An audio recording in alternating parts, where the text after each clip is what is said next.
These are bold, so I wonder what that means. On the exam. Yeah.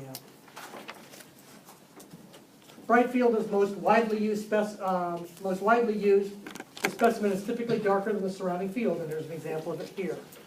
A dark field microscopy is typically used to show either the external features or to show organisms that don't show up under bright field microscopy.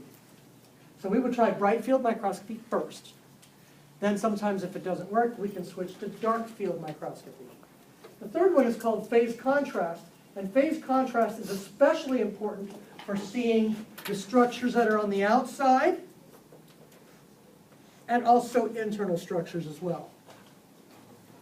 So when they have things like flagella and they've got a capsule or things on the inside, we can see those with a phase contrast type of microscopy.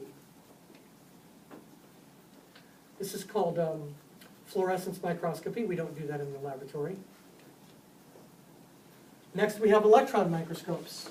The most common type of electron microscope is a scanning electron microscope. You've all seen pictures of insects. You can even see the mandibles and see the hair on the head of a fly and things like that. They use a scanning electron microscope to do that. The cover of your textbook is an example of transmission electron microscopy. The cover of your new textbook is actually a single bacterium. So scanning electron microscopy, would you like a tip for the exams?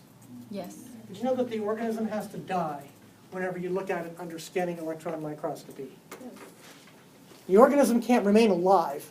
You have to kill the organism because it's going to be immersed in chemicals that are going to destroy the organism. So anytime you see insects and bugs and stuff like that, and pollen and things, they're all dead. They have to be dead under these types of microscopy.